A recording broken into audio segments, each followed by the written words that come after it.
A very good evening, everyone. So we'll just start with a quick recap of what we've done in the last class.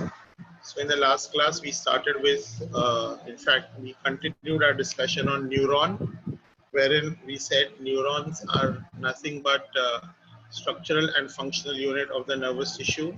Neurons help in conduction of impulses by sodium and potassium movement.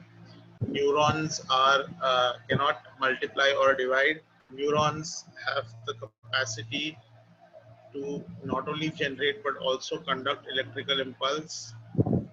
Okay, so this is what about the neurons. Neurons have supporting cells called neuroglial cells.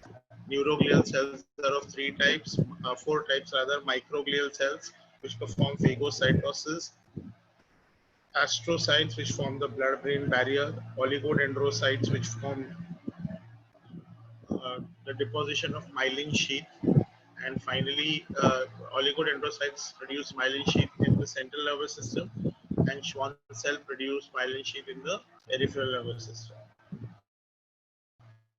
Autonomic nervous system don't have myelin sheath, and hence they are non-myelinated neurons. Okay. Now, kids, whatever doubts, whatever questions you will be having, please write it during the lecture. Okay, because I've been getting some requests directly, ki sir,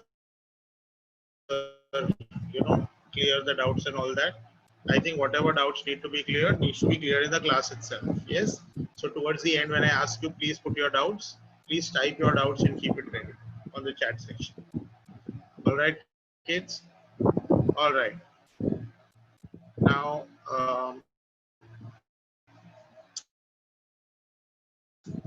we'll just have this quick recap, and then the NCRT, I will let you know about it.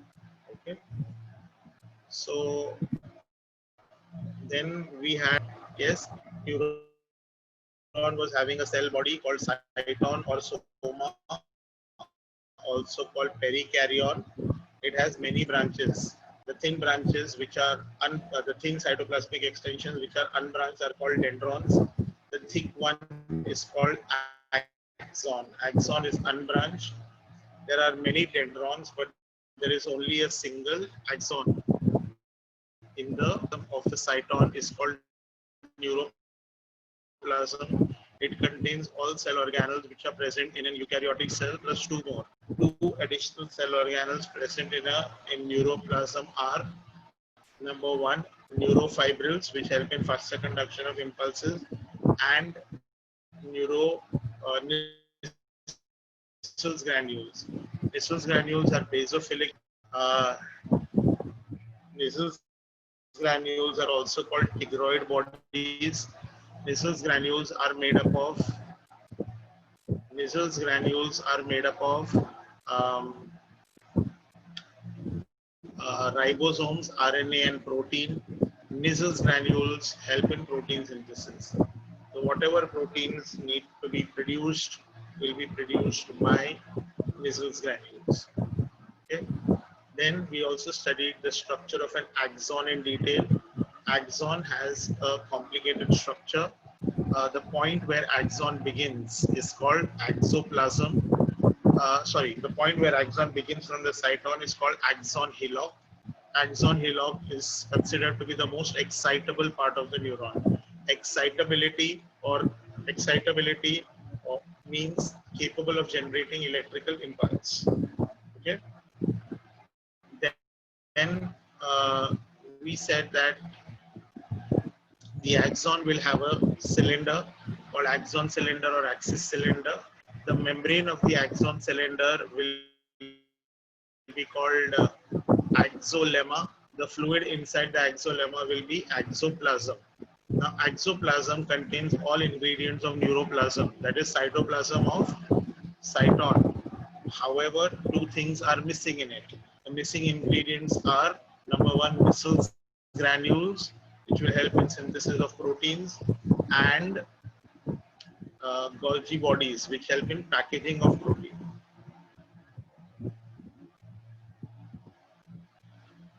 So then we studied that axons are surrounded by Schwann cells in peripheral nervous system. In the embryonic stage, the Schwann cells will surround it and generate myelin sheath on the surface of the axolemma. The outer membrane or outer layer of Schwann cell is called neurolemma. Now the Schwann cells are connected to each other. The point where the two Schwann cells meet is called a node of Ranvier. It's a point where myelin sheath is absent. It's a point where myelin sheath is absent.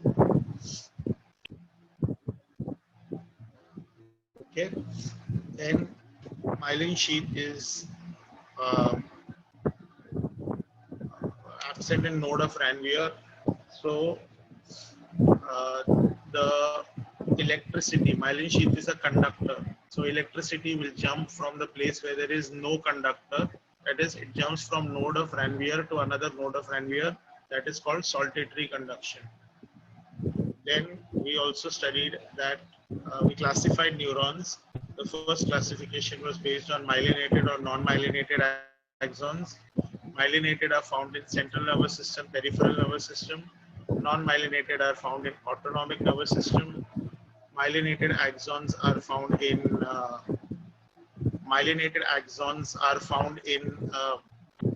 myelin, a central nervous system and PNS. But point to be noted is autonomic nervous system, even though they don't have as well as non-myelinated axons. So autonomic nervous system has no myelin sheath, but it will have Schwann cell. Second point to be noted is that we did the second classification, which is based on the function as sensory neuron, motor neuron, and intermediate neuron. And third classification was based on the number of cell processes. In an animal like Hydra, where there was no cell process, it was called apolar neurons. Then unipolar neurons have only one cell process, and that is an axon. This is found only in embryonic stage. Bipolar neurons are neurons which will have two cell processes, one axon and one dendron. Because of this, the shape of the cyton is distorted. It is spindle shaped or fusiform, pointed at both ends. It is normally found in the cells of the retina, cells of the olfactory epithelium, olfactory nose, olfactory area, which helps in sense of smell. Then the third classification was multipolar. The third part was multipolar neuron. Multipolar neurons are neurons which will have many dendrons, but it will have only one axon. If they have three, if they have three neurons, if they have three neurons, then their shape is pyramidal. If they have more than three, then their shape is stellate. Apolar neurons, apolar neurons is being asked. Apolar neurons are found in Hydra, and these apolar neurons help in transmission of impulses. But they were not having cyton, axon, dendron. They were just like a fiber. That is why they were called apolar. It was the first neuron to get discovered. Then last class, I drew a diagram in front of you. Yes, and I asked you, what type of neuron is this? Yes. In this one neuron, impulses will enter the cyton and will come out of the cyton also. Okay. So when I look at it, it appears like a unipolar neuron because the shape of the cell or cyton is like this. But it is actually a bipolar neuron because if there is entry as well as exit, it means this is dendron and this is axon. Okay, so dendron and axon will be there. So this is actually bipolar, but it looks like unipolar. तो सच में ये bipolar है पर दिखता unipolar है. So ये unipolar है पर झूठा है. That is why it is called a pseudo unipolar neuron. Okay. So pseudo unipolar neuron will have two cell processes, dendron and axon. Both dendron and axon are attached at one end or one pole.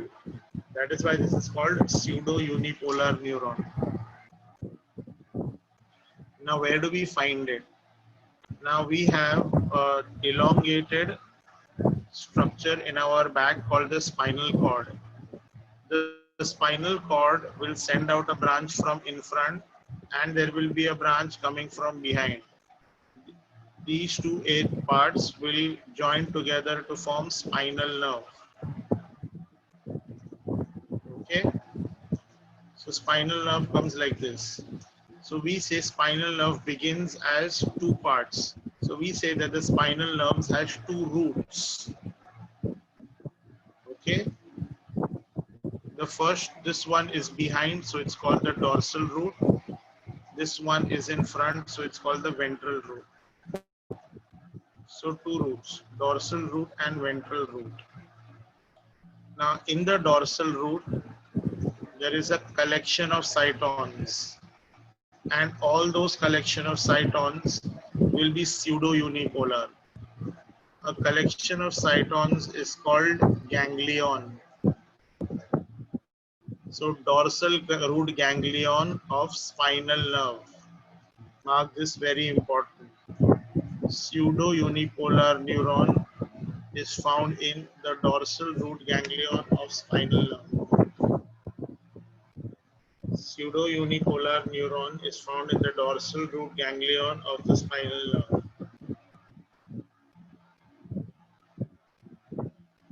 Now children, if you read the NCERT, the NCERT will have very little part on neural tissue. Now whatever I am teaching you, the additional part is given in chapter 21 of NCERT. That is what I wanted to tell you. Chapter 21 of NCERT called Neural Control and Coordination. Okay. So chapter 21 of NCERT, Neural Control and Coordination. इस chapter से भी चीजें पढ़ाई गई हैं. Okay.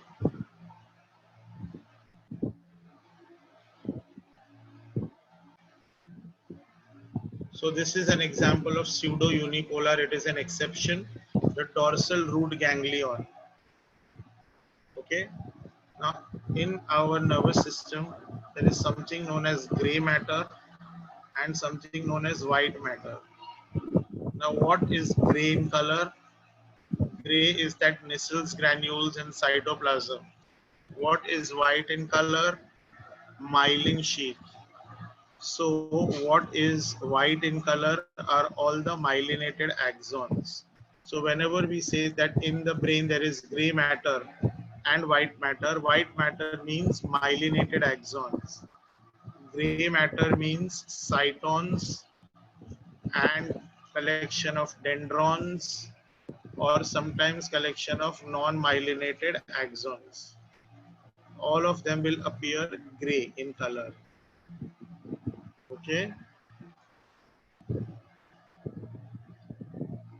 Then collection of cytons, many cytons combined together.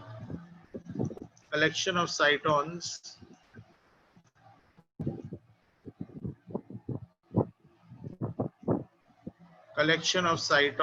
will be of two types. Number one, either it is in the central nervous system or it is in the peripheral nervous system. If collection of cytons is in the central nervous system, we call this as nucleus. Nucleus. And if it is there in the peripheral nervous system, then we call it as ganglion. So जैसे spinal nerve में collection of cytons था, correct? तो उसको हमने नाम दिया था ganglion, because peripheral nervous system में ganglion is a collection of cytons. Okay, these two are also important.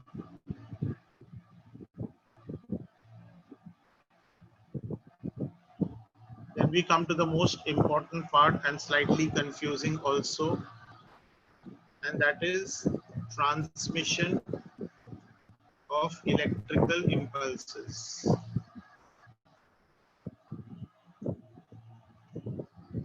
Okay. Now transmission of electrical impulses जानने से पहले हमको एक छोटा सा background चाहिए. So I'm just creating that background work, just teaching you something, and that is the structure of any cell membrane in our body. Yes, cell membrane is also called plasma membrane. Cell membrane is also called plasma membrane. Now, what does cell membrane or plasma membrane have? Okay, it is made up of lipids. Okay, lipids matlab fat.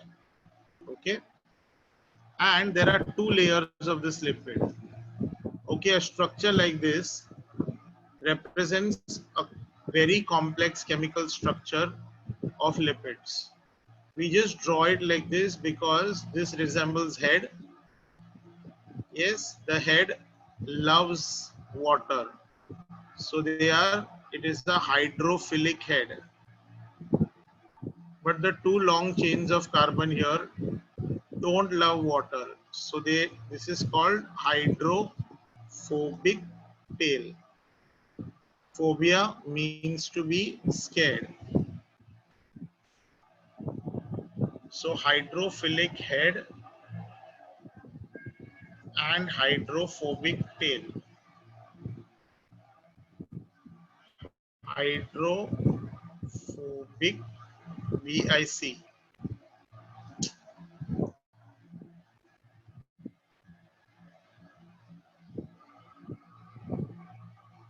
HYDROPHOBIC, hydrophobic tail.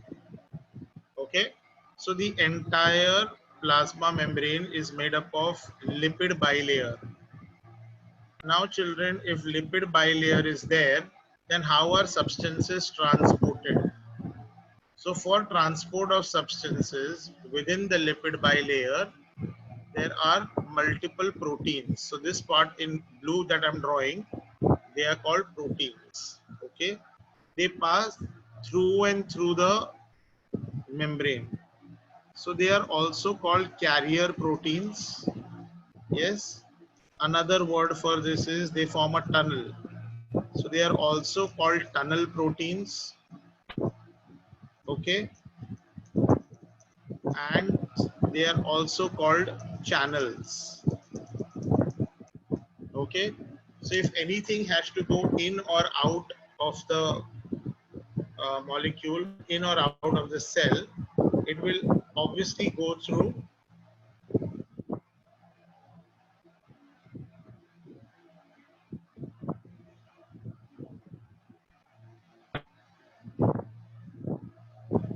it will always also have to go through this protein. Okay, it cannot pass through the lipid layer. So every molecule will have its own channels. Okay, now depending on how the channels open, so if there is some change in electricity and the channel opens, so because of electricity,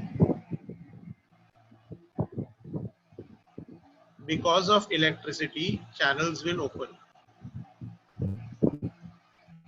Now those channels, okay, so that's the structure of the cell membrane, that when you have a lipid bilayer, substances, ions cannot pass through lipid because lipids don't, so most of the chemicals that are passing through and through the cell are water soluble, and lipids are water insoluble, so they don't allow substances to pass through.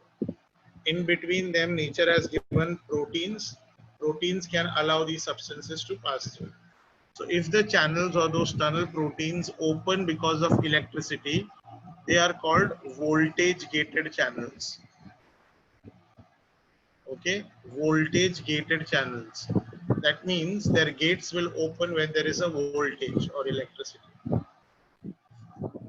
There is another thing when when substances, some other substances attach. Okay, when some substances attach to it, the channels will open. Okay, now this is commonly seen when we have hormones. So when hormone is produced from one organ and it goes to the target organ, it will stick on the channel protein.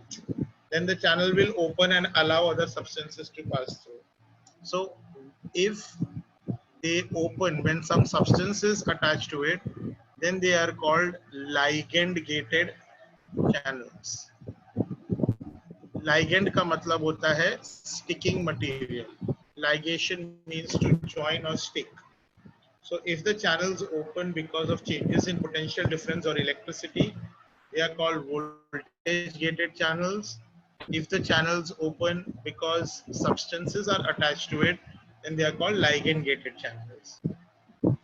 Now we know that electricity movement happens through sodium and potassium ions. So when sodium and potassium have to move, there will be different channels for sodium. They are called sodium channels. And there are going to be different channels for potassium. So they are going to be called potassium channels. So different proteins will help in transmitting sodium and different protein channels will help in transmitting potassium. Clear with this? So just a quick recap, our cell membrane or plasma membrane of any cell in the body is actually a lipid bilayer. One lipid layer has a hydrophilic head and a hydrophobic tail, two hydrophobic tails, and they are connected to form a cell membrane. Now, only lipid soluble substances can pass through the membrane. Water soluble substances can't easily pass through. Hence, there are protein channels. The protein channels are nothing but carrier proteins which allow movement of substances from one end of the cell to the other, either from inside to outside or outside to inside. They are called carrier proteins or tunnel proteins or channels. Like we have sodium channels, potassium channels. Now, sometimes the channels may open when voltage is given or electricity is given to them. That is called voltage gated channels. And sometimes the channel will open when some other substance, some other chemical were attached to them. They are called ligand gated channels. Okay. Now with this background, let's start our discussion on transmission of electric impulse. Now before understanding the transmission of electrical impulse, let's understand the resting state. What is the meaning of the resting state? So in an axon or neuron, when no electricity is passing through it, when no electricity is passing, is called resting state. When no electricity is passing through, it's called resting stage. Is this understood? Now, when no electricity is passing, how are things going to be? Remember that. Now, when no electricity is passing through it, it is just like any other cell in our body. Now, kids, remember that all our cells in our body have a specific orientation of their carrier molecules.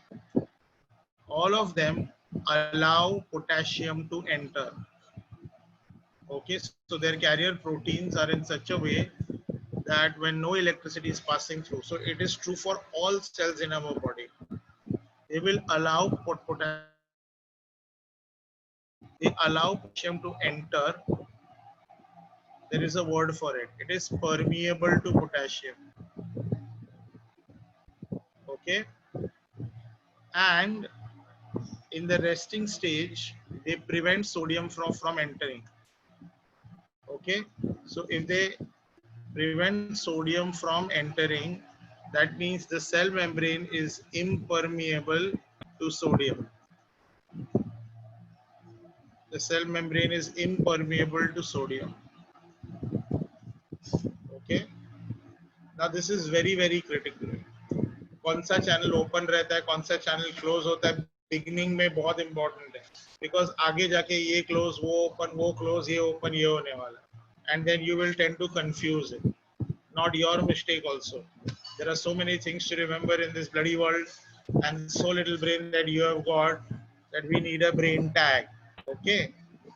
If you remember what the brain tag was, it's some kind of a shortcut. Now, brain tag, which I helped in remembering here is हमारे cells के लिए K को OK और ना को नाना है ना? K को OK, ना को नाना. मतलब क्या? K को allow करेगा enter करने के लिए, ना को ना बोलेगा. ना means sodium. So potassium will enter and sodium will leave. It okay. So that is why, and this is true not only for axons, for all cells in our body. Hence, there is a neat question. What is the most abundant intracellular ion? Most abundant intracellular ion. In the chat box, please give me an answer to this question. What is the most abundant intracellular? Intra means inside. So what is the most abundant ion inside the cell? In the chat box, please give me an answer. Very good. Very good. So most of you all have given me the correct answer, and that is potassium ions. Okay, because this is not only true for neurons, it is true for every cell in our body. Then what is going to be the most abundant intracellular ion? Most abundant intracellular हो गया ना? Most abundant extracellular ion. Extracellular means outside the cell. Come on, write this answer now.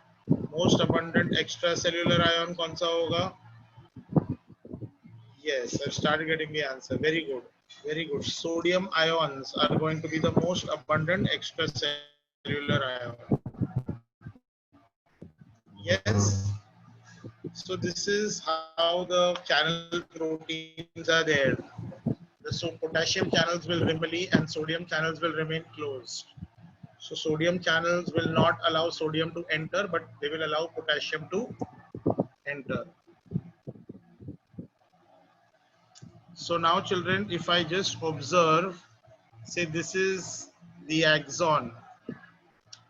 Inside the axon, there is axoplasm. So there will be a lot of potassium ions inside. Okay. And there will be a lot of sodium ions outside. Now in nature, we tend to consume more sodium as compared to potassium. So our bodies can tolerate more sodium as compared to potassium. So in nature, this is how it is. For every 3 sodium, there are 2 potassiums. Correct?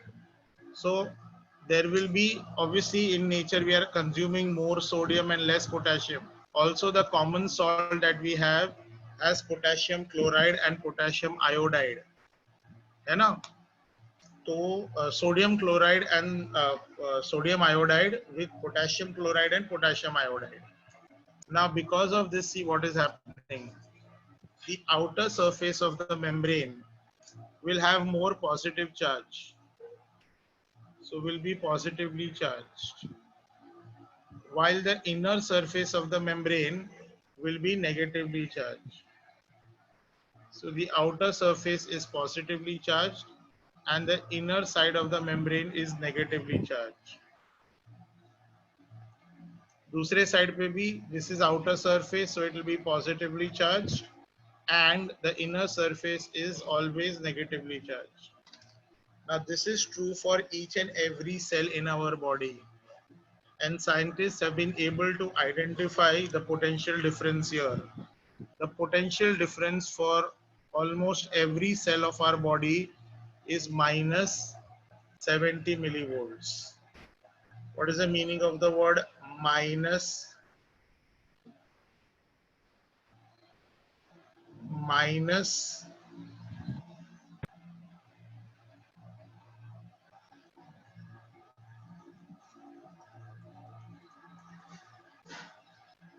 Okay, so why is it negative inside? because there are 3 sodium ions and 2 potassium ions in terms of the concentration. Okay, so there is concentration means when I'm eating salt, I'm not eating potassium, I'm eating more of sodium. I'm eating more of sodium and less of potassium in salt also. Okay, so we say that the outer surface or extracellular fluid is more electropositive. Yes, and the intracellular part is more electronegative. Now some people are asking me uh, a very basic question, but I think उनको नहीं समझ में आया है, तो मैं explain कर देता हूँ. अगर कहीं पे +5 पॉजिटिव चार्ज है और कहीं पे +2 पॉजिटिव चार्ज है, जब मैं उनको कनेक्ट करूंगा, so this is at a higher potential, this is at a lower potential, है ना. तो जब अपना मेम्ब्रेन होगा, जब जब हम represent करेंगे, तो this will be represented as positive, this will be represented as negative. This is not the positive and negative here doesn't mean that positive charge and negative charge. It means the outer surface is at a higher potential as compared to inner surface. So in each and every cell of our body, our cells are charged particles, -70 millivolts. Now because our cells are negatively charged, मतलब अंदर negativity है, so बाहर से electricity अपने cells के through pass हो सकता है. इसके लिए ह्यूमंस को इलेक्ट्रिक शॉक लगता है, या अगर इलेक्ट्रिसिटी हमसे पास करती है तो we are charge particles, we are negatively charged. Okay, negatively charge मतलब we are at a lower potential. So when we get electricity from lower potential, electricity will move towards higher potential. Okay, so let's talk about this. So what is happening at the resting stage? The resting stage में the membrane has a potential. So the resting stage में the membrane has a potential called resting membrane potential. Yes, why is there resting membrane potential? There are more sodium ions in the ECF. ECF stands for extracellular fluid. Extracellular fluid, ECF. As compared to that, there are less potassium ions in the intracellular fluid, ICF. Yes, when I compare, when I'm specifically talking about axon, the intracellular fluid will be axoplasm. ठीक है? Also, the cytoplasm, that is the interior of the cell, cytoplasm contains many negatively charged proteins. It contains many negatively charged proteins. तो उसके वजह से क्या होता है, एक तो पोटेशियम कम है, अंदर की तरफ लेस पोटेंशियल है, प्लस नेगेटिवली चार्ज प्रोटीन भी है, तो और पोटेंशियल कम हो जाता है. That is why the outer side of axon, or for that matter any cell membrane, is electropositive. Yes, and inner side of the axon, or to be more correct, outer side of the axon मतलब हम membrane का ले रहे, correct? So outer side of the axolemma is electropositive and inner side of the axolemma is electronegative. And this has been measured as -70 millivolts. So that means our cell membranes are not electrically neutral. Our cell membranes are charged. Charged is also called polarized. So our resting membrane has a potential and our resting membrane is polarized. Okay. So the charge on each and every cell is around minus 70 millivolts, and we say that our resting membrane is polarized. I'll give you about a minute's time. Please copy this. Please copy this. Extracellular means outside the cell.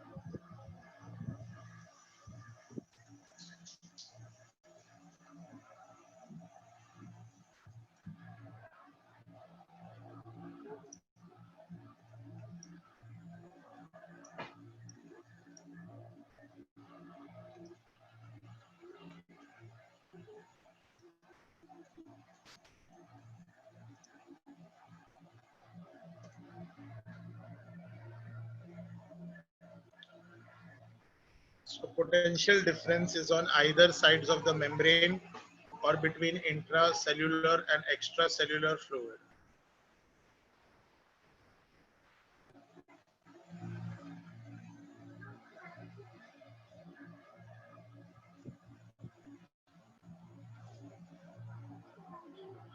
Okay, so if everyone has finished copying, so I will just clear this and just make a very important point here. Okay, so say this is our axon, and what do we know about axon?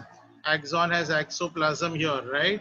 So exoplasm will all have negative charge inside. Okay, negative charge is inside,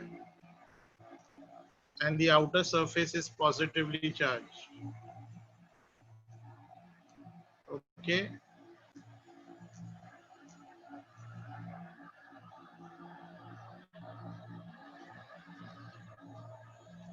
So the outer surface is positively charged like this. समझा आपने को, correct?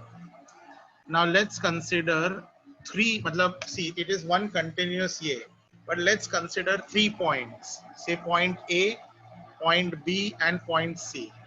They are small points, okay, and we are just considering, you know, so they are small points in the axon, very small points. They are touching each other. Now I have zoomed this diagram. This diagram is a big diagram. Okay. Of course, there is no such partition, but if I have to say, तो suppose यहाँ तक point A है, correct? यहाँ से लेके यहाँ तक point B है, और आगे point C है. Now ऐसा कोई partition है नहीं axon में, but we are just considering so that you understand what we are trying to say.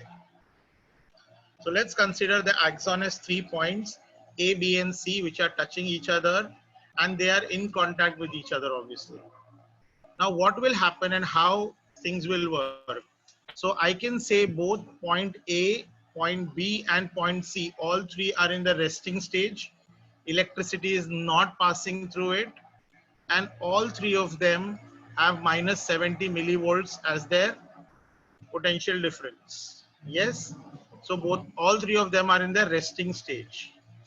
Okay. Now, children,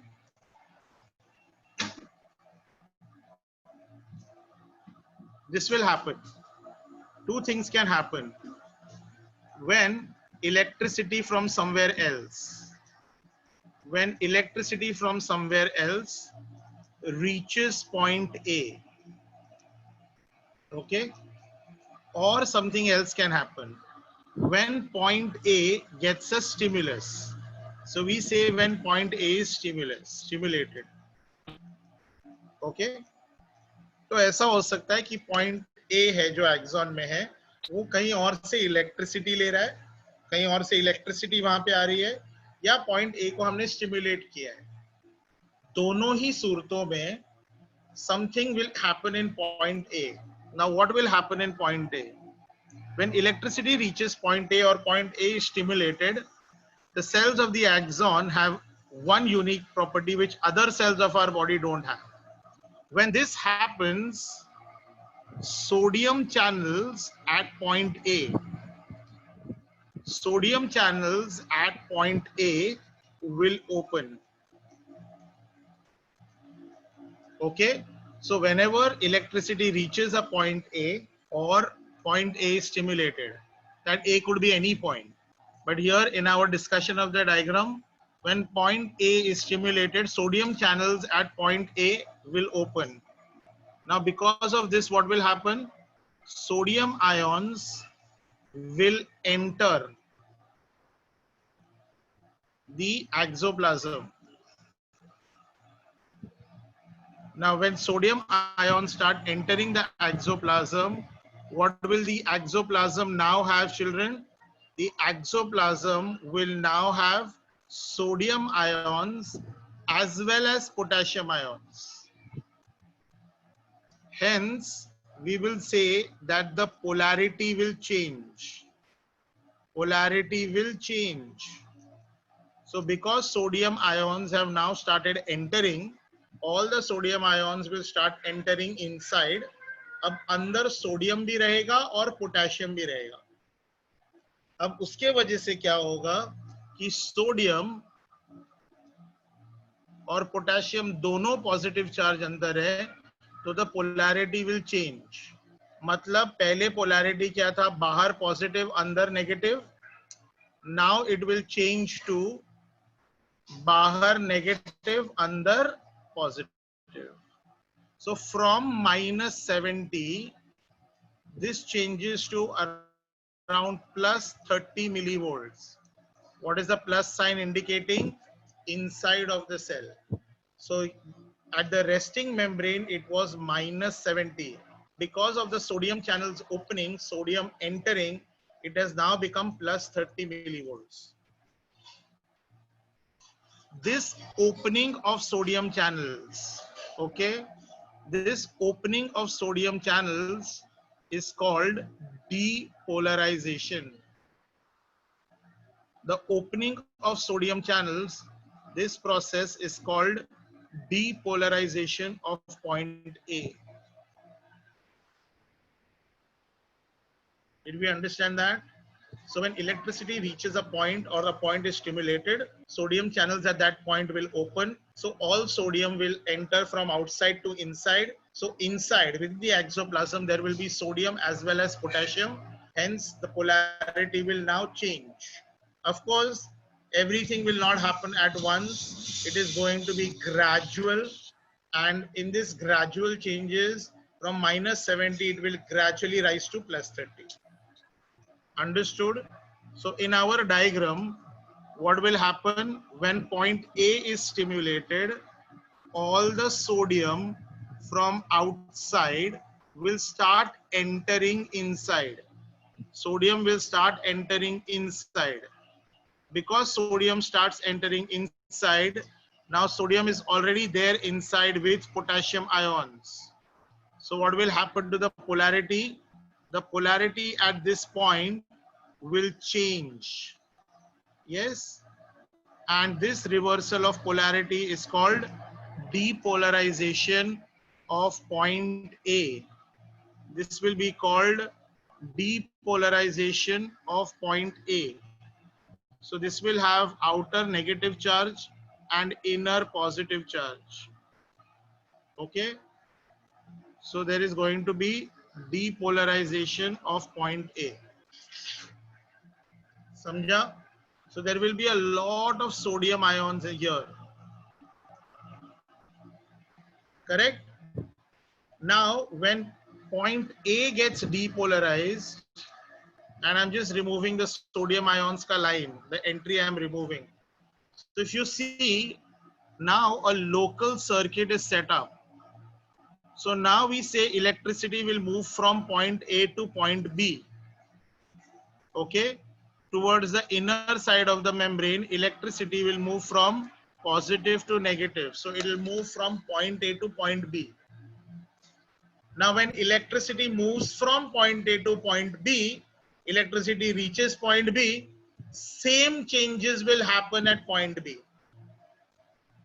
Okay, so we will just write this. When electricity reaches point A, there will be depolarization of point A. What is the next step? This creates a local circuit. This creates a local circuit. Local matlab internal circuit between point A and B. Okay, this will create a local circuit between point A and B.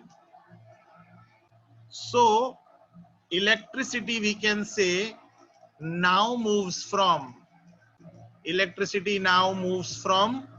point A to point B.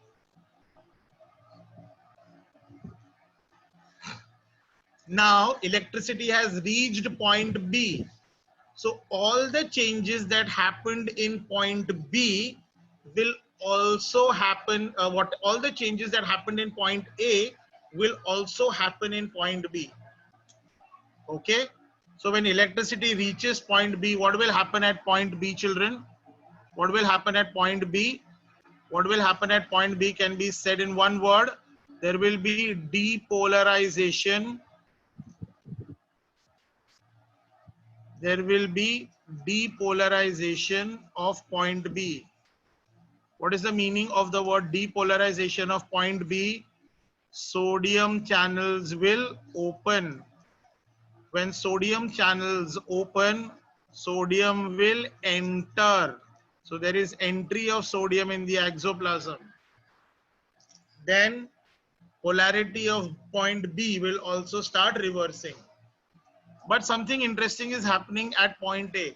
अब जब electricity A से B में चला जाता है and B starts depolarizing, अब A में एक अलग खलबली होती है. As I told you, sodium and potassium are enemies of each other. वो एक दूसरे को पसंद नहीं करते. तो पॉइंट ए में जब पॉइंट बी का डीपोलराइजेशन चल रहा है, पॉइंट ए में क्या हो रहा है बताइए? पॉइंट ए में अंदर सोडियम भी है और अंदर पोटेशियम भी है, करेक्ट? तो अब पोटेशियम बोलता है मुझे सोडियम के साथ नहीं रहना है. So the next step which is happening in point A is, in point A, potassium channels open. So जब point B में sodium channels open हो रहे हैं, point A में potassium channels will open. What will happen when potassium channels open? Potassium will leave. Potassium will leave the exoplasm. Now there will be a lot of potassium from inside which is thrown outside. So more potassium will start leaving than the sodium which has entered. So when more potassium is leaving than the sodium which has entered, what will happen? The polarity will try to come back to negative. In fact, the cell loses so much potassium that the polarity drops all the way to around minus 80 millivolts. होना चाहिए minus 70, but it will drop back to minus 80. Now this process is called repolarization. Depolarization मतलब change in the polarity. Repolarization का मतलब है coming back to normal.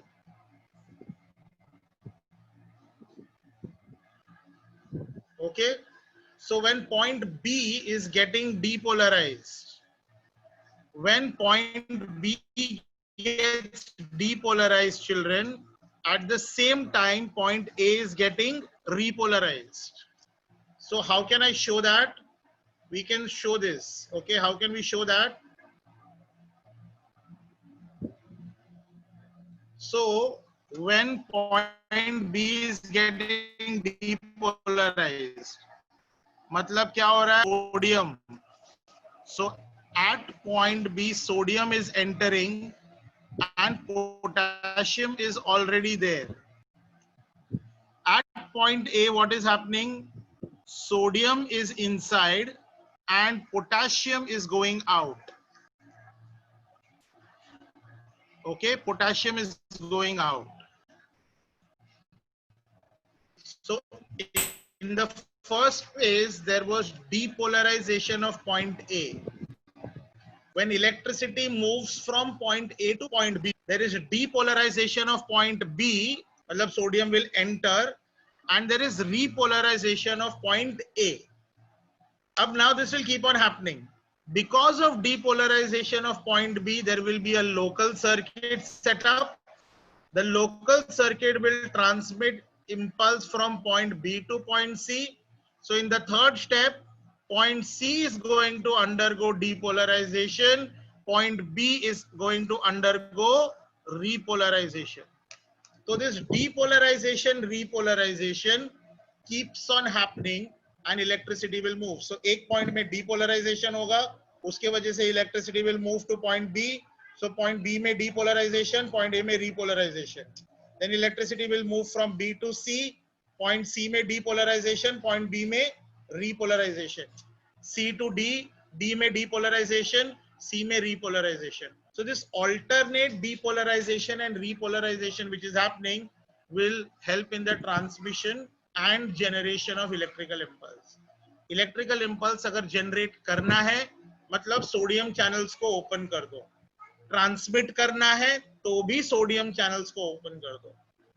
And now हम बहुत early age से ये word सुनते आ रहे हैं, electrical impulse. अब उसका मतलब समझ लो. Now this thing does not happen, this kind does not happen in conductor. In conductor, the entire electricity passes through electrons at one go. Here electricity passes from point A to point B to point C to. So there is a wave of electrical impulse. Now when anything is in the form of a wave, we use the word impulse or pulse. तो अगर आपने word pulse सुना है तो normally अपनी arteries के ऊपर सुना है. आर्टरीज में हम पल्स फील कर सकते हैं बिकॉज आर्टरी के अंदर ब्लड प्रेशर बढ़ता है, फिर कम होता है, फिर बढ़ता है, फिर कम होता है, फिर बढ़ता है, फिर कम होता है. तो प्रेशर कांस्टेंट नहीं रहता है, प्रेशर बढ़ रहा है, कम हो रहा है, बढ़ रहा है, कम हो रहा है, in the form of a wave. इसीलिए उसको बोलते हैं पल्स. इसका मतलब अगर मैं पॉइंट ए और पॉइंट एक्स इन दोनों के बीच में इलेक्ट्रोड डालूं और पोटेंशियल डिफरेंस मेजर करूं तो स्टार्टिंग में मुझे नहीं मिलेगा because it is not towards the end. It is from point A to B, B to C, C to D, D to E and so on and so forth. ठीक है? So just a recap, when depolarization of point A occurs, what happens? This creates a local circuit between point A and point B. When electricity from point A to point B, two things are happening. One is repolarization of point A and depolarization of point B. What is happening in depolarization of point B? Same thing which happened earlier. At point B, sodium channels will open. So sodium will enter the cell. When sodium enters the cell, there will be sodium as well as potassium. So the polarity will get reversed. From minus 70, it will go to plus 30 millivolts. Simultaneously, at the point earlier, that is point A, potassium channels will open. Because of this, potassium will leave the cell. Hence, there are more potassium outside. More potassium will be thrown outside. And it will go as low as minus 80. होना चाहिए था minus 70, but वो हो जाता है minus 80. अब देखते हैं point A में finally क्या situation है. ओके अब पॉइंट ए में अगर मैं सिचुएशन देखूं, ओके तो बाहर पॉजिटिवली चार्ज्ड है, ओके अंदर नेगेटिवली चार्ज्ड है, लेकिन बाहर बहुत सारे पोटेशियम आयोन्स है और अंदर सोडियम आयोन्स है. Correct? This is a situation, children, after repolarization. Correct? But what was the situation in the beginning? When we had started it, what was the situation? The situation was pretty simple.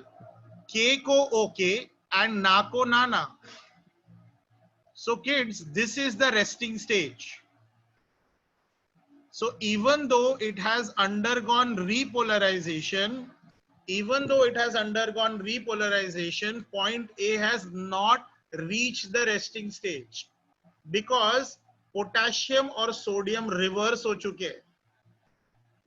So point A को repolarization के बाद resting stage में लाना जरूरी है. अब sodium अंदर है, it will not go out easily. Potassium बाहर है, it will not come in easily. तो हमको इनको जबरदस्ती ये करना पड़ेगा, करेक्ट? रेस्टिंग स्टेज लाने के लिए हमको क्या करना पड़ेगा? पोटेशियम को जबरदस्ती अंदर भेजना पड़ेगा एंड सोडियम को जबरदस्ती बाहर भेजना पड़ेगा. जब मैं ये काम करूंगा तब मेरा रेस्टिंग स्टेज वापस आ जाएगा. समझा? So to get the resting stage back, there is a protein, जैसे ट्रांसफर प्रोटीन था ना, चैनल प्रोटीन, उस प्रोटीन को हम बोलते हैं sodium potassium pump. Now pump normally active, मतलब पंप में हम प्रेशर डालते हैं या इलेक्ट्रिसिटी यूज करते हैं. Okay, so sodium potassium pump होगा, राइट? सोडियम पोटेशियम पंप क्या करेगा? It's a tunnel protein. So normally हम बोलते हैं सोडियम चैनल, पोटेशियम चैनल. ये चैनल एक साथ सोडियम और पोटेशियम दोनों को ट्रांसपोर्ट करेगा, but it will transport sodium outside, it will transport sodium outside and it will transport potassium inside. And what is the ratio, children? This ratio is also important. For every 3 sodium which is pumped outside, 2 potassium will be pumped inside. For every 3 sodium which is pumped outside, 2 potassium will be pumped inside.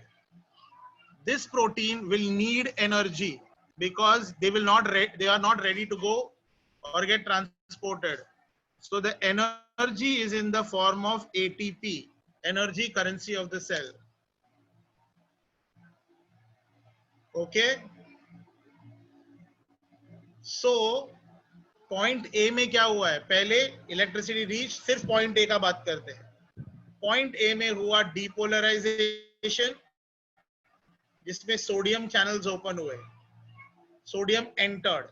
Then there was repolarization, potassium left, and then there was sodium potassium pump which was acting. Okay, now this potential difference that we create or this electrical impulse is also called action potential. Action because it keeps on moving.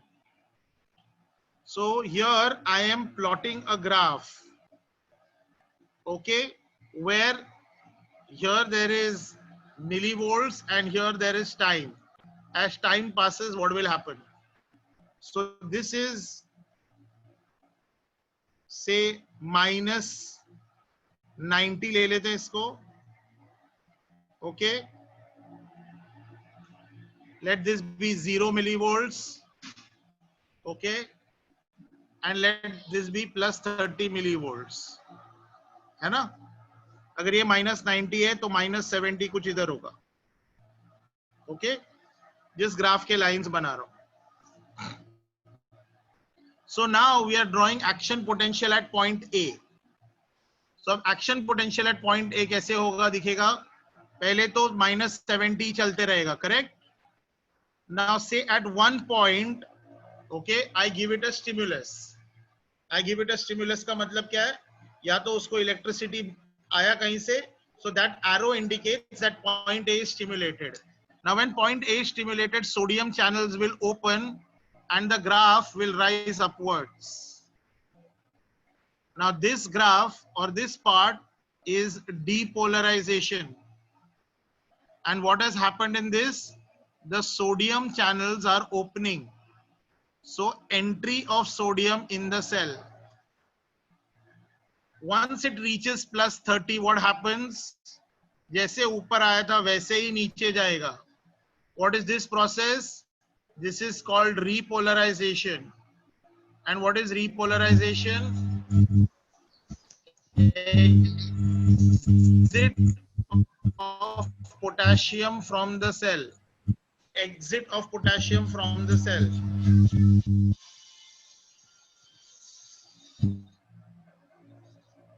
Samjha?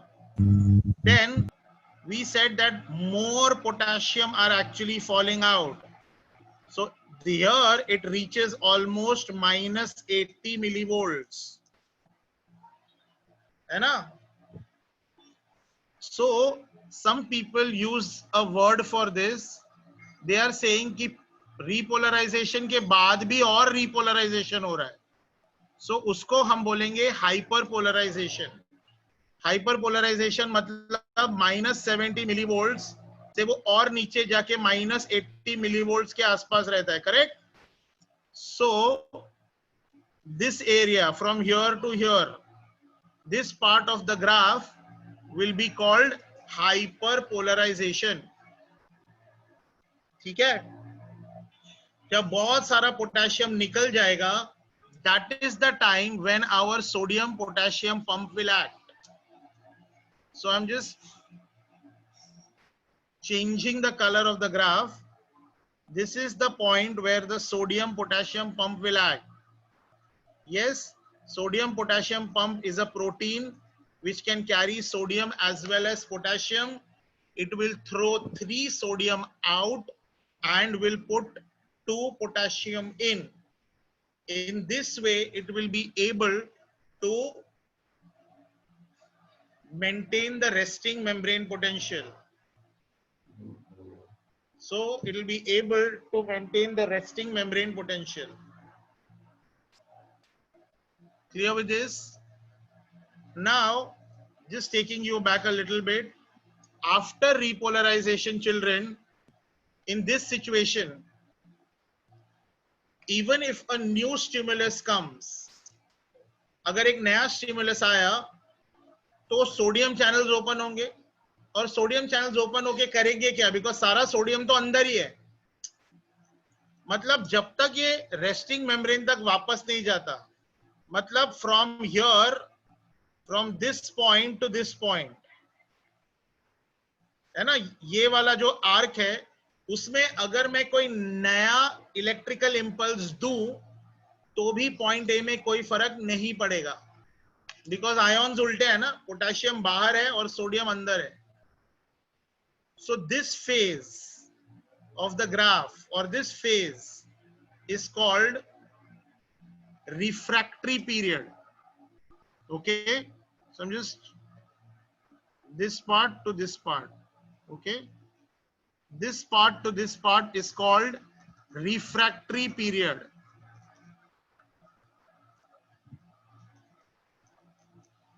So what is refractory period, children? Refractory period, I'll come back to the graph, don't worry. Refractory period is the duration in which there will be no changes in a point. There will be no changes in a point even though it is stimulated. तो अगर point A पे हम stimulation और देते जाएं तो भी उसका सोडियम चैनल्स ओपन होके कुछ होगा नहीं. So that phase is called the refractory period. So refractory period is a period or duration in which there will be no changes in a point on the axon even though there is stimulation. Okay, so please draw this graph properly.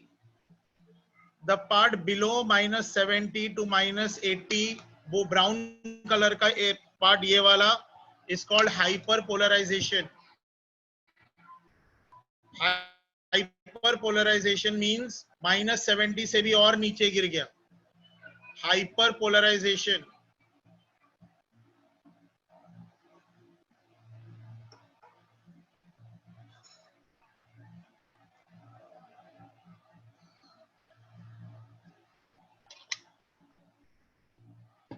So this graph or this peak is called action potential.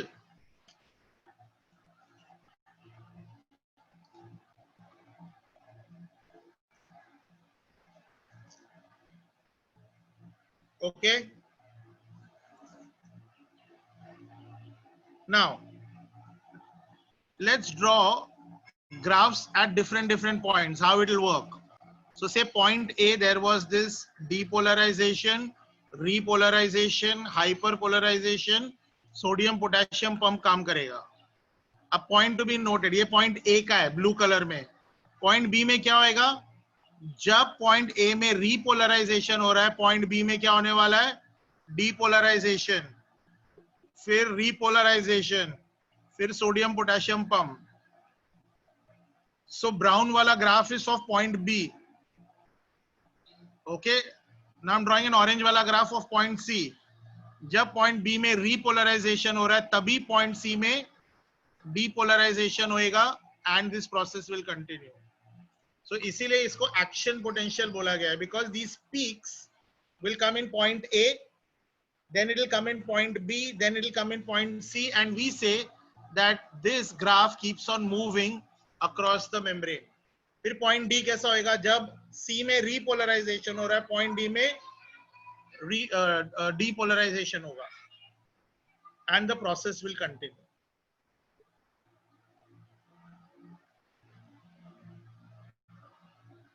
ठीक है?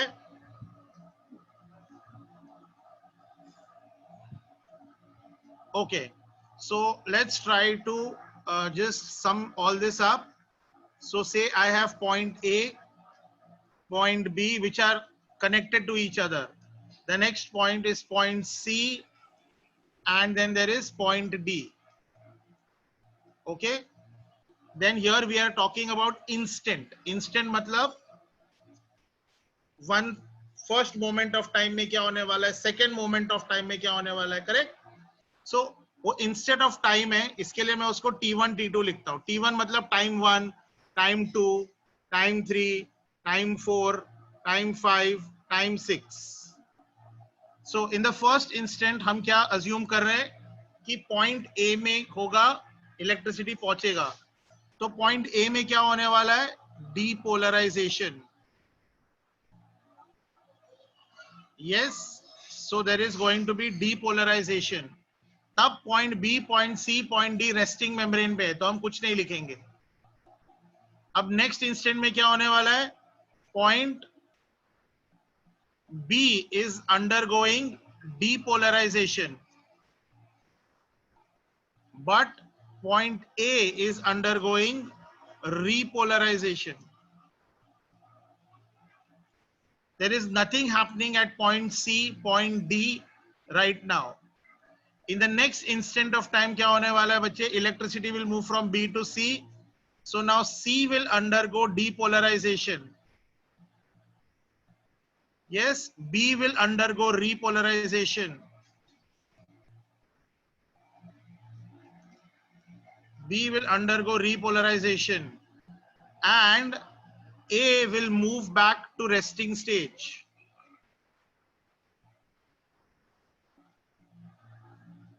What will happen in the next instant, children? D will undergo depolarization.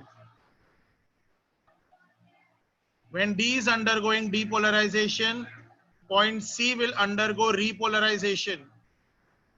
When point C is undergoing repolarization, point B has reached the resting stage, and point A is still in the resting stage. What happens as at instant 5, depolarization will reach point E. हमने लिखा ही नहीं है. So we will just write repolarization here, and what will happen? This will reach resting stage. This will reach resting stage. This will reach resting stage. That means this is how the electricity is actually moving. So if you see electricity is moving from point A to point B to point C to point D by the wave of depolarization. So how does electricity move across an axon? By depolarization and repolarization at successive points. Now, once it reaches the end of the neuron, okay, two things can happen. If it reaches the end of the neuron and it needs to go across the synapse, तो अपना next discussion वो होने वाला है कि electricity वहां पे पहुंच गया, अब आगे कैसे जाएगा. और अगर नहीं होता है तो लास्ट में जो point, suppose point Z last है, ठीक है, तो पॉइंट Z डिपोलराइज हुआ, but electrical impulse can't move forward because there is nothing forward. So it will, the same point will undergo repolarization immediately because kuch ho nahi sakta hai. So electricity will stop at a particular point or they may be transported by a neurotransmitter across a synapse. That we will see. But please copy this. This is very, very important. How electrical impulse moves across a point, from moves across an axon. So electrical impulse, जैसे हम physics में बोलते थे potential difference, अगर मैंने बोला potential difference तो इसका मतलब है कि वहां से इलेक्ट्रिसिटी पास हो गई. वैसे अगर मैं बोलता हूं action potential, in a neuron there is action potential, मतलब पोटेंशियल डिफरेंस बन गया है और इलेक्ट्रिसिटी पास होने ही वाली है. So that is why the word electrical impulse and action potential are used synonymously.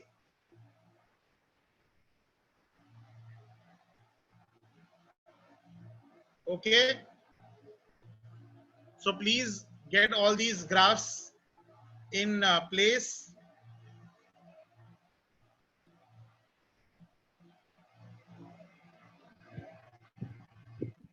If you all are not copying along with me and I move from one slide to the other, it is very impractical for me to keep on coming back to all the slides again and again.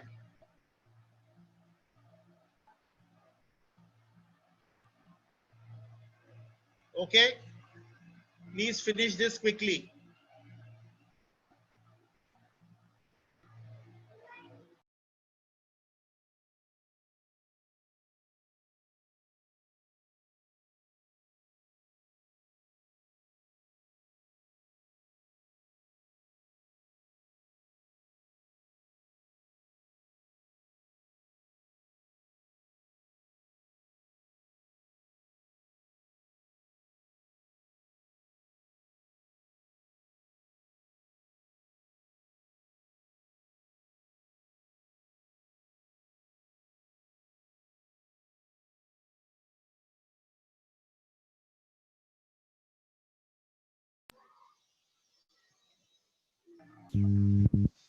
Now, some kids have been asking, is there anyone who's yet to finish this slide?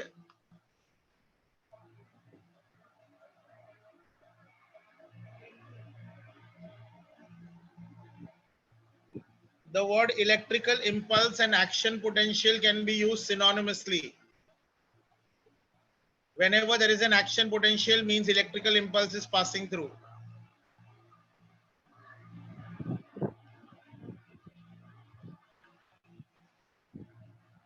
All right.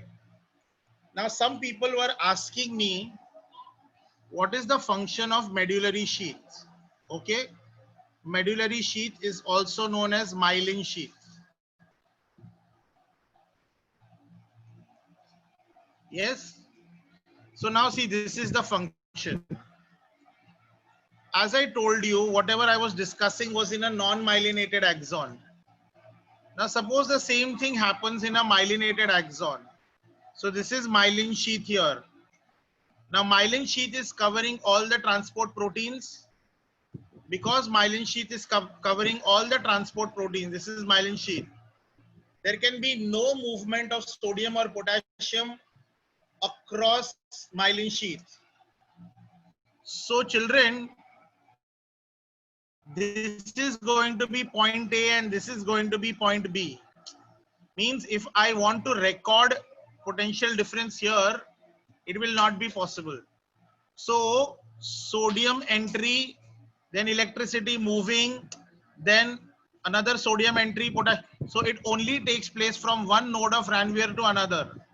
So whenever we measure, I will get action potential here. I will get action potential here. I'm not going to get any changes here.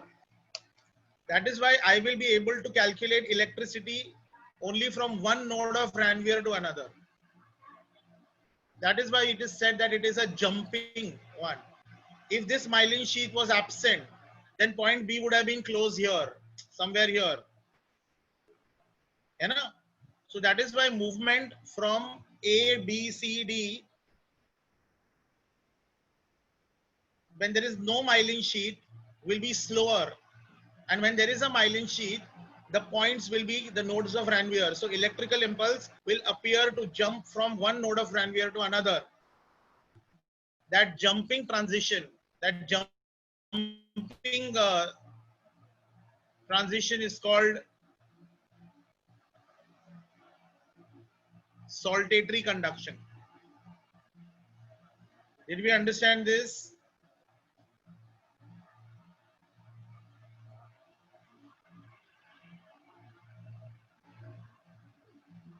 Okay. So write down the following things that I'm asking you to write down. Some questions, I will give you 5 minutes to answer them. Question number 1. What is the cause of depolarization? Question number 2. What is the cause of repolarization? Question number 3. You will not be writing this in the chat box. You're going to write it in your notebook. Cause of hyperpolarization.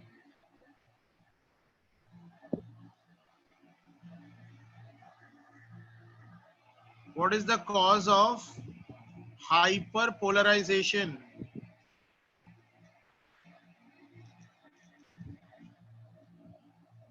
Next,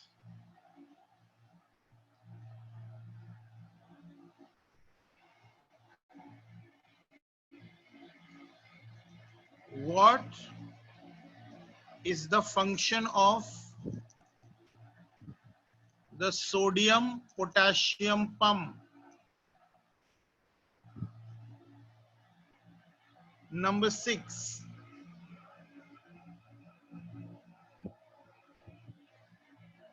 what is the value of the resting membrane potential? What is the value of resting membrane potential? Number 6,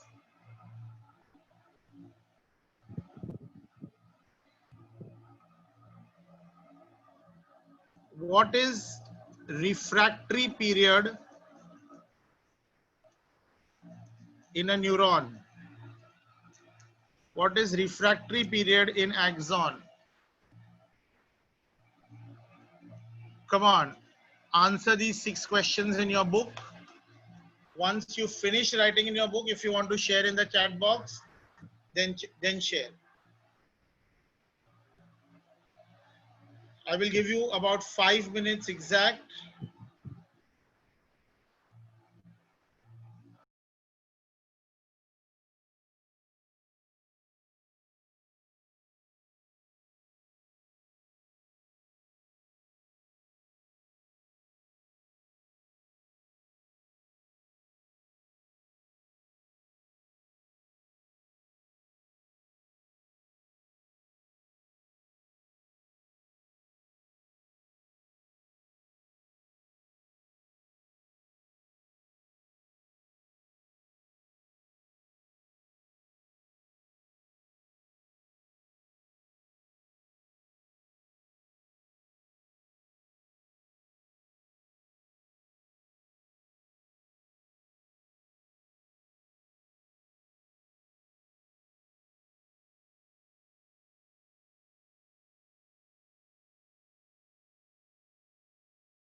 I'm getting some answers from people. I hope ये लोग सबने book में लिख लिया होगा.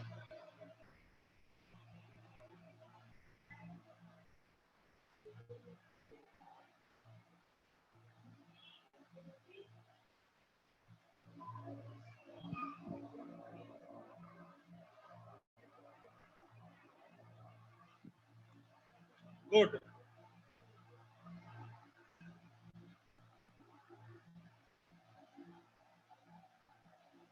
All right, kids.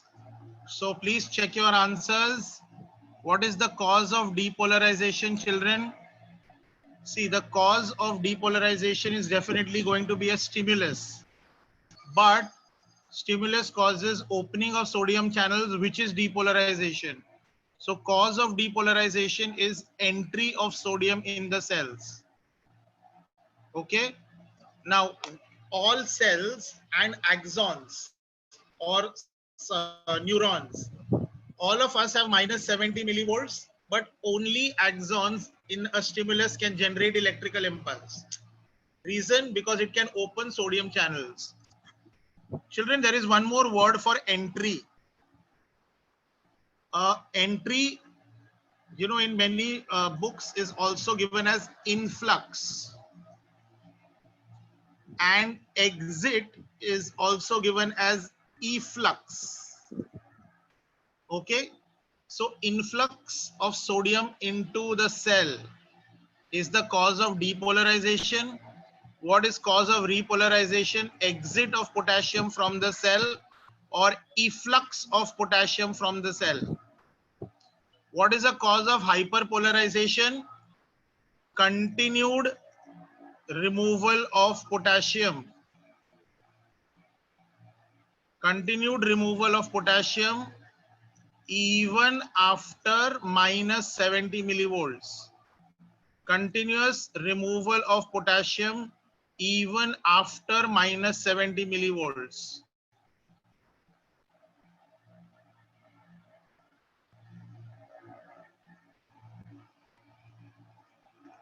Sodium potassium channels, all the channels are there in all cells. What is the function of sodium potassium pump?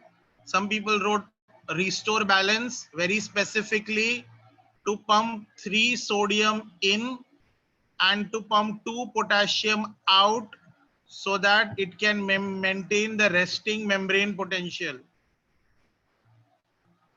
So that it can maintain the resting membrane potential. What is the resting membrane potential? Minus 70 millivolts. What is refractory period in an axon? The period where, so what is the meaning? It means a new stimulus will not uh,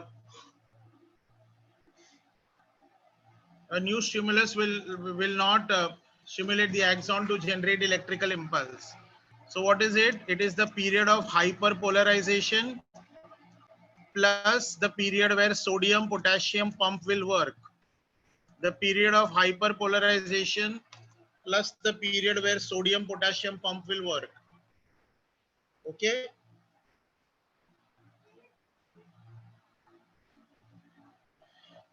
So this is all about the transmission of electrical impulses across an axon. Then we move on to our next discussion, and that is called a synapse. Okay. So what is synapse? Synapse is a junction between two neurons. Okay, a synapse is a junction between two neurons. Now there are many junctions available. Okay, the commonest one is axodendronic. Matlab axon of one neuron and dendron of the other. This is the most common. Some neurons can be placed with one dendron of one neuron and dendron of the other neuron. So dendrodendronic. Similarly, we have axoaxonic. Now these are extremely rare and very complicated. We also don't have it in our syllabus. So the synapse that we have are called axodendronic synapses. It means axon of one and dendron of the other. Okay. Now there are two types of synapses. The first one is just like a conductor, electrical synapse. Okay. Where there is no chemical involved. And when there is neurotransmitter like chemical involved, we call them as electrochemical synapse. So in electrical synapse, the two parts will just touch each other. And like I told you, sodium potassium pump, sodium channel, sodium channel, potassium, this will keep on happening. So they are touching each other. So there is no gap. In electrochemical synapse, there is a microscopic gap. More about electrical synapse in some other class. Today we are going to talk about electrochemical synapse. Okay, electrochemical synapse will have a microscopic gap. It will also have a neurotransmitter. Okay, just yeah, whatever you were taught in your school was incorrect. If they told you that synapse is a gap, no, synapse is not a gap. It's a junction between neurons. Okay, so the axon end, if you remember, we already studied that, right? And on the other side there is, say, dendron end. Clear? So electricity is moving from axon end to dendron end. Yes, so electricity is moving from axon end to dendron end. Now this microscopic gap is 20 nanometers. Okay, now this gap is called the synaptic cleft. Okay, synaptic cleft.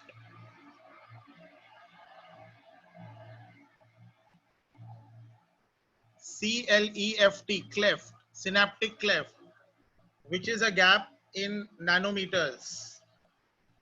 Now, electricity moves from axon to dendron. So axon lies before the synaptic cleft and dendron lies after the synaptic cleft. So that is why axon is called the presynaptic terminal and dendron is called the postsynaptic terminal. Presynaptic terminal and postsynaptic terminal. Now the axon or presynaptic terminal जैसे हमने किया था is also known as telodendron. What does it have? It has a swollen structure called synaptic bulb. Within the synaptic bulb, it will have many vacuoles. These vacuoles are called synaptic vesicles.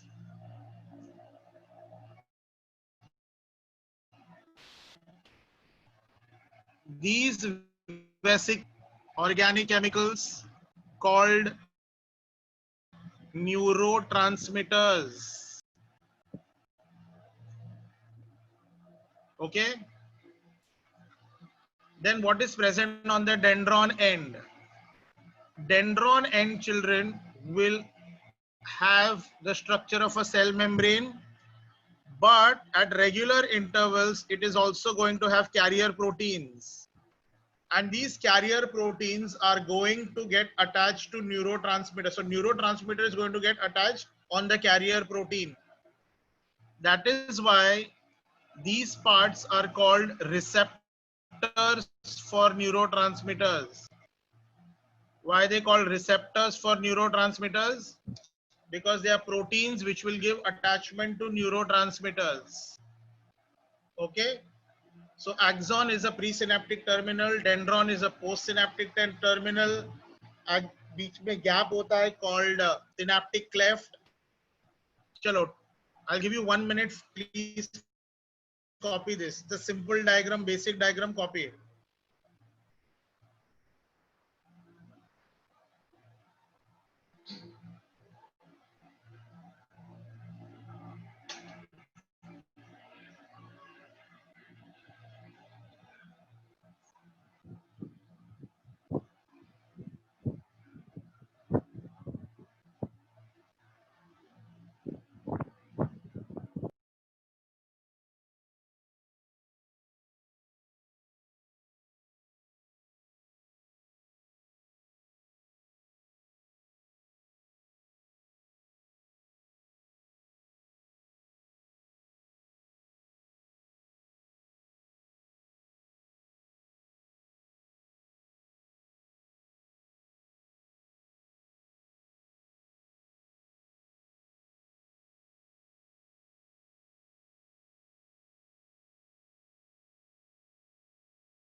Break wake नहीं है, आप copy कर रहे हो, मैं सिर्फ बंद कर देता हूं देखने के लिए कौन कैसे रिएक्ट कर रहा है. ब्रेक लेके घूमने जा रहे हो, डायग्राम कॉपी करने के लिए 2 मिनट दिया था सिर्फ. ओके, सो अब हम लोग ये कर रहे थे कि electricity is moving across an axon, correct. Depolarization, repolarization, de re de re de re, और it reaches the end, it reaches here. Okay, so see what happens. So synapse में यहां से शुरू करेंगे.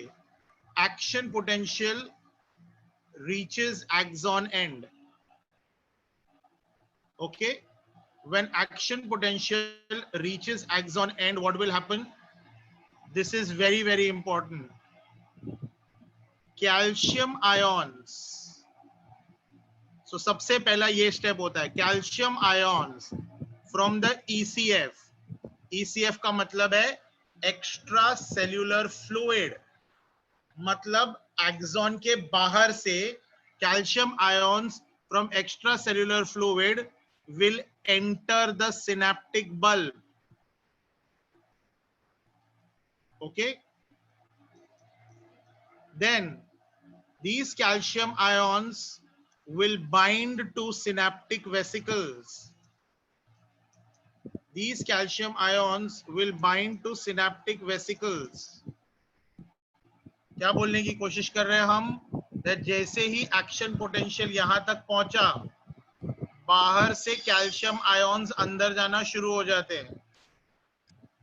अंदर जाने के बाद कैल्शियम आयन्स कंबाइन कर जाते हैं सिनेप्टिक वेसिकल्स के साथ. अब सिनेप्टिक वेसिकल्स आर वैक्यूल्स. तो एक इंपॉर्टेंट चीज याद दिलाना चाहूंगा, we studied this in amoeba, correct.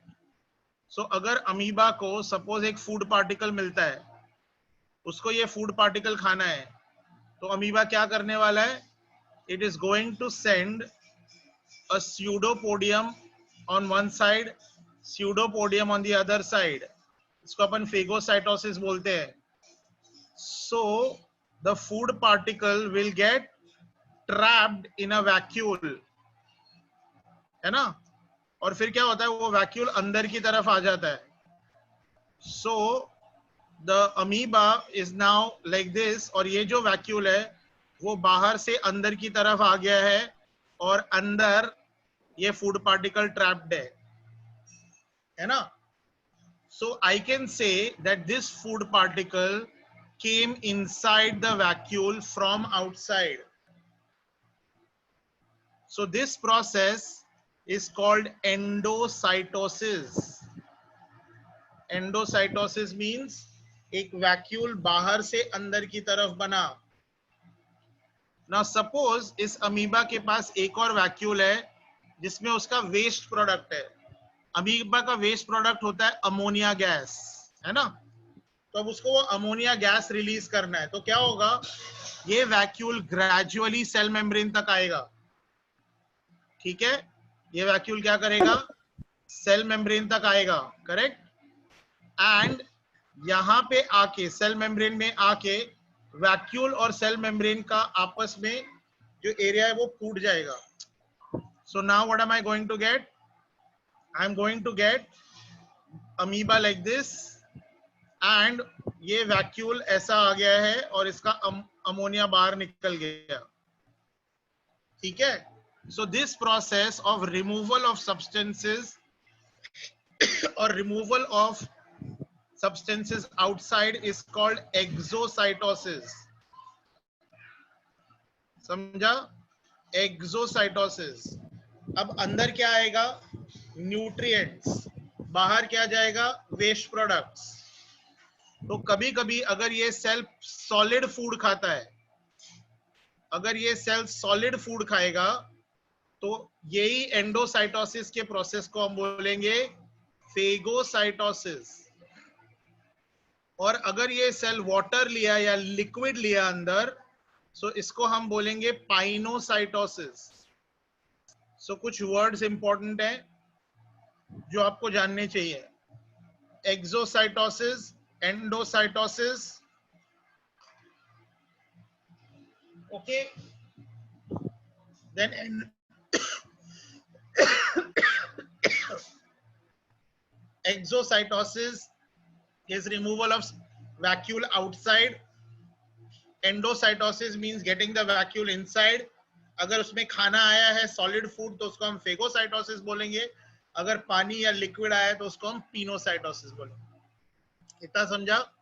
सो ये वर्ड क्यों बोल रहा हूं, because calcium will bind to synaptic vesicles and this calcium will cause exocytosis. इसका क्या मतलब है, इसका मतलब है ये सिनेप्टिक वेसिकल को पकड़ के बाहर की तरफ लेके आएगा ऐसे ना. उसमें जितने भी सिनेप्टिक वेसिकल्स हैं सबके सब बाहर नहीं निकलते, few will come out, not all of them. Now when they come out, synaptic vesicle के अंदर क्या रहने वाला है, सिनेप्टिक वेसिकल के अंदर है neurotransmitter. So the next step is going to be neurotransmitter is released in the synaptic cleft. Neurotransmitter is released in the synaptic cleft. Now kids, when neurotransmitter is released in the synaptic cleft, ये synaptic cleft में neurotransmitter release हुआ, where will it go, it will go and bind to receptors. So it will go and bind to what, it will go and bind to receptors on the postsynaptic membrane or on the dendron end आप बोल सकते हो.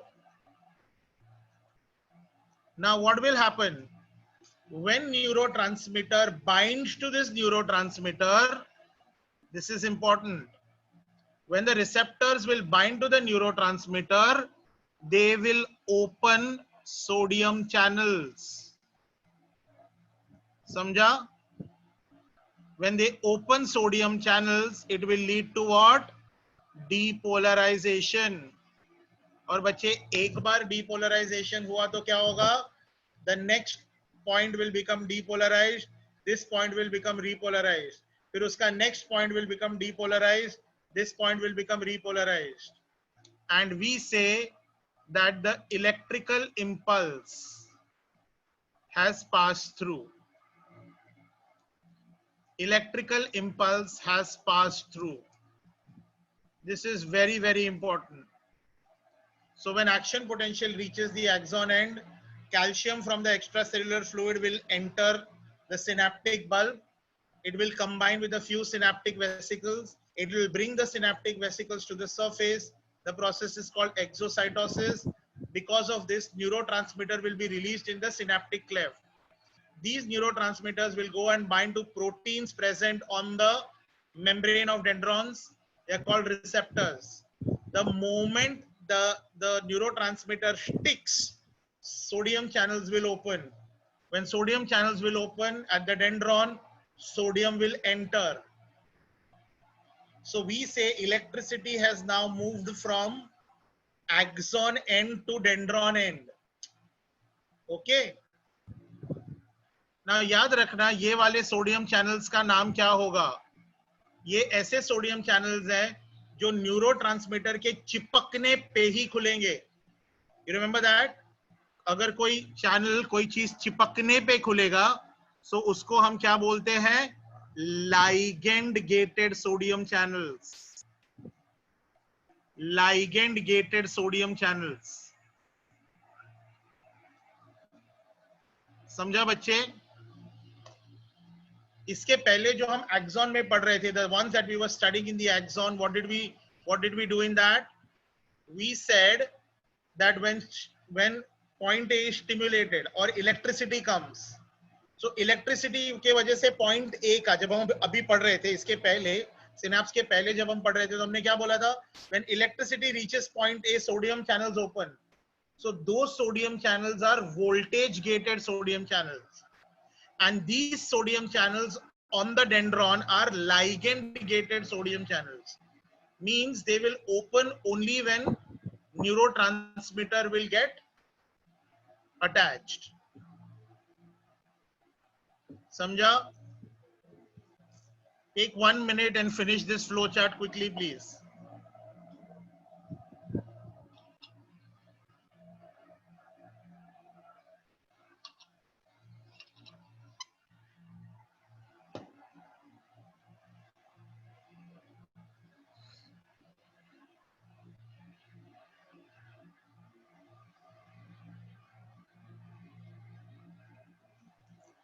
ठीक है.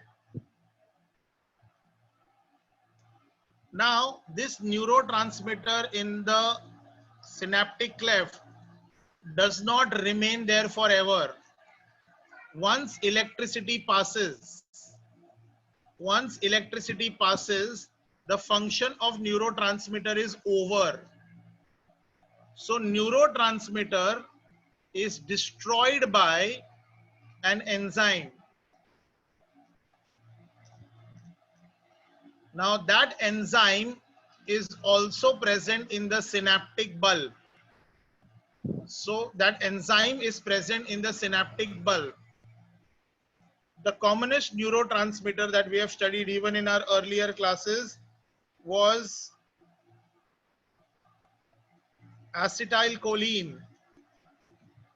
This acetylcholine is destroyed by choline esterase enzyme. So in organic chemistry, we have a bond called ester. So choline esterase destroys the ester bond in acetylcholine. That's why that's the name. तो इसका मतलब क्या है कि एक बार neurotransmitter इसको चिपक गया, then from here only there will be an enzyme. This enzyme will destroy this neurotransmitter. इसका मतलब for a new impulse to come, suppose एक दूसरा impulse आना है, जब दूसरी बार impulse आएगा या दूसरा impulse आएगा तो एक नया कैल्शियम एंटर होगा. नया कैल्शियम एंटर होने के बाद उसके नए सिनेप्टिक वेसिकल पे जाएगा. नए सिनेप्टिक वेसिकल नया बैच ऑफ न्यूरोट्रांसमीटर निकालेगा and the process will continue. So why did nature give this kind of arrangement? Very important. Because of this, it prevents mixing of impulses. So it prevents mixing of impulses. इसका मतलब क्या है कि अगर दो impulses back to back आ रहे हैं तो भी वो mix नहीं होंगे. Two impulses which are coming back to back वो mix नहीं होंगे. Okay? So this is very, very important as far as the neurotransmitter is concerned. We also have, so your research question, children, for next class. Your research question is, what is the enzyme which destroys the neurotransmitter adrenaline? What is the enzyme which destroys the neurotransmitter adrenaline? Like acetylcholine esterase. destroys acetylcholine. Why? Because choline has a bond. The bond is called ester bond. Organic chemistry में बहुत सारे bonds होते हैं, एक bond है ester. तो cholinesterase उस ester bond को तोड़ता है, इसलिए उसका नाम है cholinesterase. Your research question is, what is the enzyme to break down adrenaline? So we'll just stop here for today. A quick recap of whatever we have done till now. So we started today's class for describing the transmission of electrical impulses. But transmission of, please mute yourself, everyone. Okay. So the electrical impulse समझाने के लिए we had to first study the structure of cell membrane. So cell membrane is made up of a lipid bilayer. Only lipid soluble substances can pass through, but majority of the substances that are there, they are soluble in water. So at regular intervals in the cell membrane, there are proteins. Those proteins can be called tunnel proteins. Those proteins can be called carrier proteins. They can also be called channels. If the proteins allow substances to pass through because of electricity or voltage, they are called voltage gated channels. If something sticks to them and because of that they open, then it is called ligand gated channels. With this background, we started our discussion of electrical impulse. Now, across an axon, when electricity is not being transmitted, we call that process as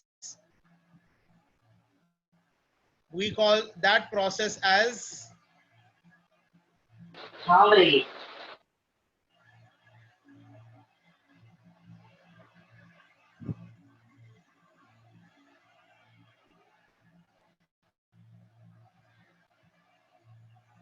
So the resting membrane is the membrane where there is no transmission of impulses. Resting membrane is similar to each and every cell in our body. So all our cells in our body have sodium channels and potassium channels. All our cells in the body will allow, under normal conditions, will allow potassium ions to enter, but will not allow sodium ions to leave.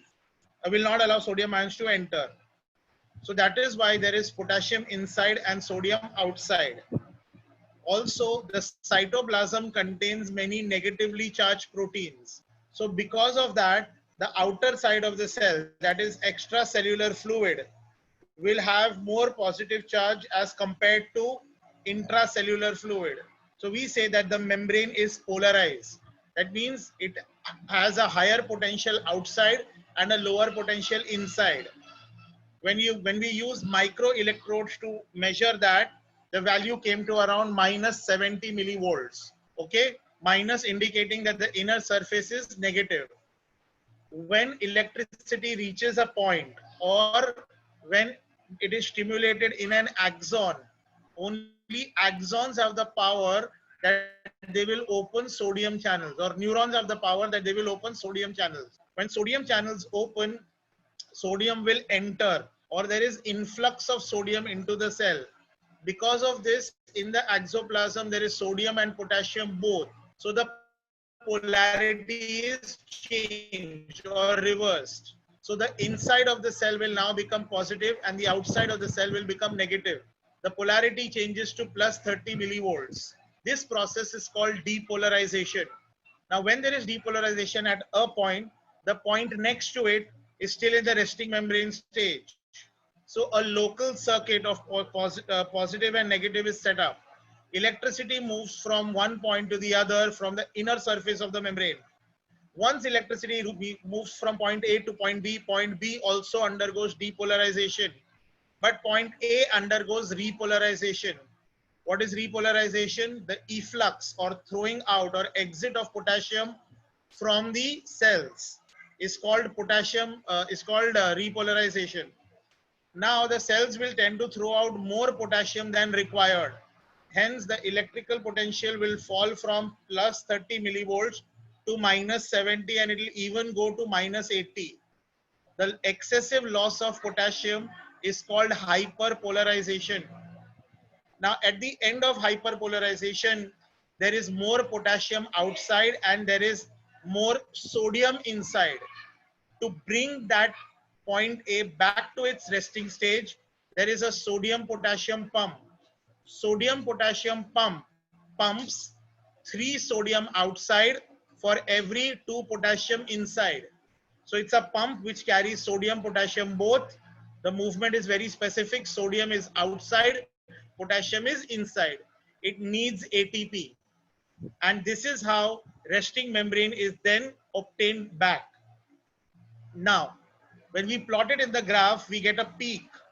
This electrical impulse is also known as action potential. And action potential moves from point A to point B to point C, so on and so forth, till it reaches a synapse. Also, we have not finished with the synapse right now. So we are going to revise this again in the next class. Right now, if you have any queries, any doubts, please ask me in the chat box. Okay, last class I had given you a question. What's the difference between bull and bullock?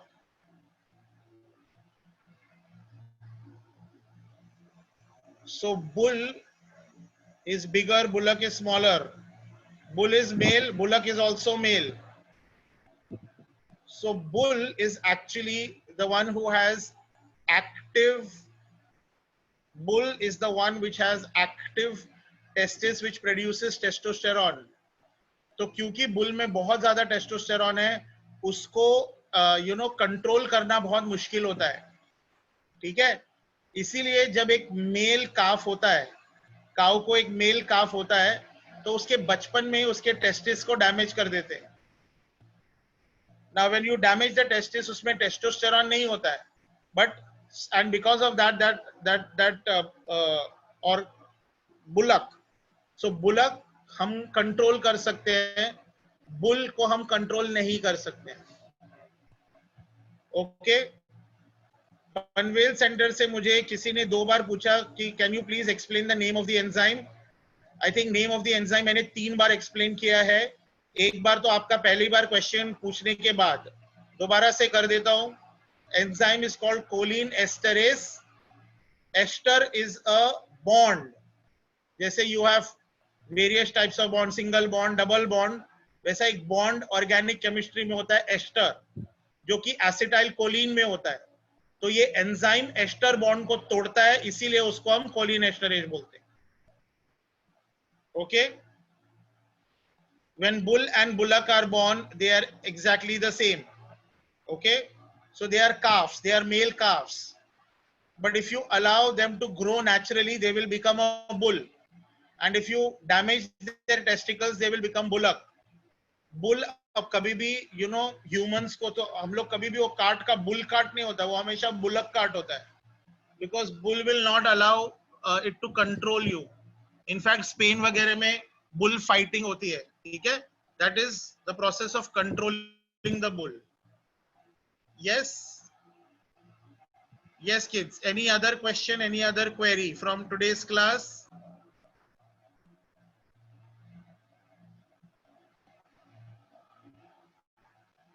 Now मैंने आपको research question दिया है, वो research question next class में answer बताना है, अभी नहीं. अभी सबके पास कंप्यूटर गूगल है भाई, यहाँ पे बैठा दूसरा गूगल में से कॉपी करके पेस्ट कर दिया. That is not called research. I want you to read out of it. Okay बच्चे. Anyone else? If you have any query please type it. All right. Thank you very much then. Goodbye. Happy studying. Take care of yourself. Be safe. God bless you, bache. Thank you everyone. Thank you very much.